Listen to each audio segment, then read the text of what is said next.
Gente, o percentual de mulher que sofre com lipedema é uma coisa que me tocou tanto, Altíssimo, porque Fabi. é mais de 12% da população feminina Do Brasil, do Brasil. que Nossa, é tem muito alto. lipedema e com certeza não sabe, né? É uma doença que ele é muito comum, muito comum. A gente vai colocar uma foto aqui para vocês do que é lipedema e o que é obesidade. Porque o lipedema, na verdade, ele se confunde muito com obesidade, se confunde com linfedema, né? Então, às vezes você tem linfedema associado ao lipedema, mas na grande maioria das vezes a gente tem diferenças bem gritantes entre linfedema e lipedema, né, Ju? E a dor maior das pacientes com lipedema é realmente que elas são confundidas com aquela gordinha que não se cuida. Exatamente. Eu acho que daí que vem tanto esses números que a gente fala de frustração, de números de homicídio, que acontece? São pessoas que passaram a vida toda, né? Desde a puberdade, que é mais ou menos a época que... Existem 3 épocas que são esse gatilho para fazer o lipedema. Tem a puberdade, a gestação e a menopausa. Se não teve o gatilho nessas 3 grandes fases de flutuação hormonal do estrogênio no nosso corpo feminino, nessas 3 fases, ou tem o gatilho ou vai piorando quando a gente vai passando pelas outras fases. Sim. A maioria acontece na puberdade. E aí já começa aquela adolescente, ou seja, a adolescente que já é cheia de frustração, muita coisa ali que ela está passando, que ela está desenvolvendo a maturidade, e ela começa com aquele corpo que começa a ser diferente das outras amigas. E aí ela começa a fazer dieta, que não adianta, exercício, que não adianta, e aí começam os transtornos alimentares dessas pacientes. E aí a doença, ela começa muito mais uma dor emocional, e depois vai se transformando numa dor física, e aí começa todo o lipedema, que é uma doença muito complexa. Não é só como na nossa cabeça, antigamente, que era, é uma gordurinha que está ali, e você vai ali, faz uma lipoaspiração no interno de coxa, ou ali no joelho, e vai resolver o problema dessa paciente. Com o lipedema não funciona dessa forma. Então, uma coisa que me chamou muita atenção é que quando a gente fala em lipoaspiração, a gente fala assim, olha, a célula que a gente retira, ela não volta. É uma célula que a gente retirou e não vai voltar mais, né? Ela não se multiplica. O adipócito, ele não se multiplica na hiperplasia. Agora, no lipedema é diferente, né, Ju? diferente. No lipedema, ela tem uma hiperplasia porque não é uma célula gordurosa normal. Ela é 50% maior que a célula comum, né? E ela se multiplica, né? O que acontece? Nós temos nos nossos adipócitos de quem tem lipedema, são receptores alterados de estrogênio.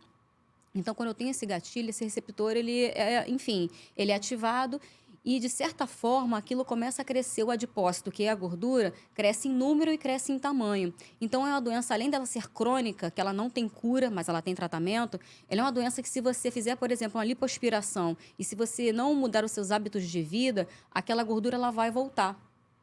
Então, ela, além de ser crônica, ela ainda é recidivante. Então, é uma doença difícil para você fazer esse manejo dessas pacientes. Então, é uma paciente que, na verdade, ela tem que estar sempre em vigília. Sempre, É uma paciente que não tem cura. Não tem. O lipedema, ele não tem cura. Não tem. Ele tem controle. Tem controle, mas assim, às vezes quando eu falo isso, que não tem cura, e a pessoa vai lá e pega esse diagnóstico como se fosse um fardo muito grande. Tipo assim, não tem cura, meu Deus.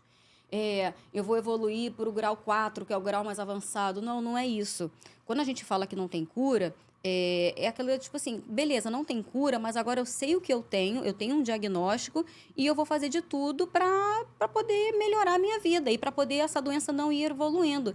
É mais ou menos assim que a gente tem que levar ao lado desse, tipo assim, não tem cura. Porque quando as pessoas escutam esse não tem cura, dói muito, né? E aí chegam essas mulheres muito fragilizadas, já da vida inteira, porque tentaram dieta, tentaram exercício, a amiga faz... E você se frustra o tempo inteiro, né? Se Porque frustra você vê a família, o amigo, por que o Beltrano... funciona para uma e não funciona para mim? O que está acontecendo de errado comigo?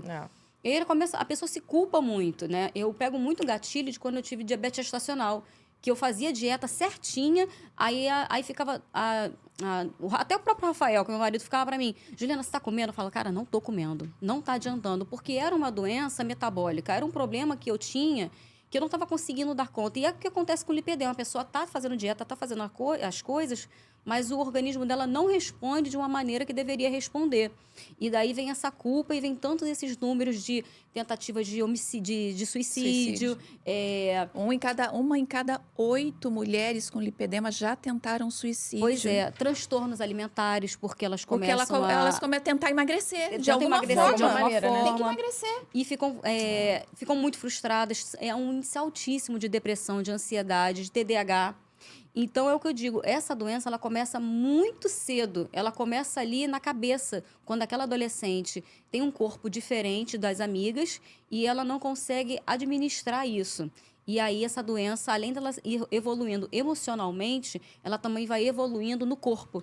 Ô, gente, vamos combinar, porque assim, a indústria também da moda tem que olhar para isso. Com certeza. Porque olha só, 12% das mulheres do Brasil tem coxa grossa.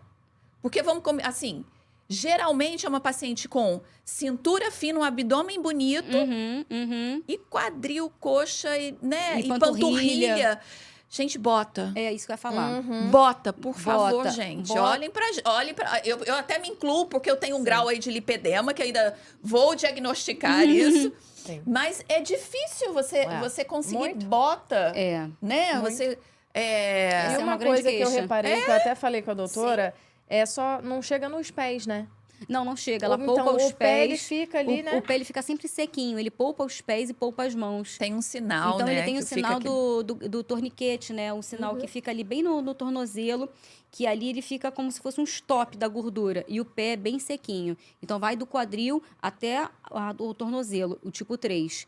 Existem vários tipos, existem vários graus, mas esse é um tipo muito comum. E qual o maior traço, assim, para você que está vendo isso agora? Como que você pode se identificar, né? Como que elas vão se identificar Então, podendo ter os graus ali, obviamente? Geralmente, a pessoa que tem lipedema, a paciente que tem lipedema, já é aquela pessoa que ela já, tipo assim, já é aquela mulher, na verdade, né? Que é uma doença de mulher. Quando pega em homem é uma coisa raríssima. É uma doença de mulher. Então, é aquela mulher que ela passou a vida toda querendo emagrecer e ela emagrece o abdômen, mas a perna é totalmente desproporcional. Ou o braço, porque pode ter em braço também. Então, assim, se você consegue emagrecer o seu corpo inteiro e você fica totalmente magrinha no abdômen e o seu braço e a sua perna, eles não emagrecem, eles não acompanham esse seu emagrecimento, você já tem que dar um alerta. E o lipedema, ele tem outros sintomas, tá? Não precisam ter todos os sintomas para você ter o lipedema, mas ele vem acompanhado de alguns, que pode ser dor. Geralmente essas mulheres, elas têm a perna mais pesada, tem hematoma fácil. Ah, sim, porque tem a hipóxia, né? E aí tem uma vascularização um pouquinho diferente dessa célula de gordura. Sim. E aí, até o estresse é um gatilho para fazer essas equimoses, né? O estresse é o maior gatilho que a gente tem de inflamação no nosso corpo. A gente não se dá conta disso, tá? Mas o estresse, ele pode perceber, toda mulher que está estressada, ela parece aquelas manchas roxas que ela não sabe de onde vem. Ah, mas eu não bati, mas está roxo. Mas é isso, é o estresse que está causando ali uma inflamação maior. E aí, como você tem uma fragilidade capilar nessas pacientes, aparecem os hematomas. E aí, essa mulher vai ficando cada vez mais inflamada. Ai, meu Deus, E gente. na cabeça de todo mundo é do nada. Do nada isso apareceu. Do nada isso Exatamente. apareceu. E não é, E aí são essas mulheres que, se alguém tiver, então, essa dificuldade para emagrecer, a perna tá emagrecendo as pernas ou no braço, a barriga tá sequinha, a perna tá cansada, eu passo o dia todo, a perna tá mais inchada. Começa a ficar atento a isso, aquela perna que dói. E não tem aquele sinal do cacifo, Não né? tem. Não tem aquele edema. Você olha, parece Não que tem tem. um edema, mas não é um Me edema. explica, edema. vai. O que é sinal do cacifo? Quando você aperta, quando você tá inchada e aperta, não fica um buraquinho? Sim. Que demora para voltar? Uhum. No lipedema, não tem isso, Não né? tem. É um edema diferente. É um edema diferente. E às vezes, quando elas vão em alguns médicos que vão examinar, os médicos geralmente apertam e falam, mas não tem edema. Então, não é nada. Vai para fazer um tratamento estético. E aí, essa paciente, essa mulher, vai em qualquer outro lugar fazer tratamento estético e começa a fazer um monte de coisa que não surte efeito, ela gasta uma montoeira de dinheiro que não surte efeito nenhum e, pelo Cada contrário, vez mais frustrada. ela vai ficando mais frustrada, vai gastando mais dinheiro, ela fala, cara, isso pra mim não dá Eu não certo. tenho solução, né? Nessa vida, o que eu escuto muito no consultório, nessa vida eu não vou usar short, não dá pra mim. Aí fazem bariátrica, não adianta, porque a gordura do lipedema ela é refratária à cirurgia bariátrica, então faz a bariátrica, continua com a gordura. Então elas tentam de tudo. Sim. E aí chega um momento que, claro, que são poucas, graças a Deus, cometem um suicídio.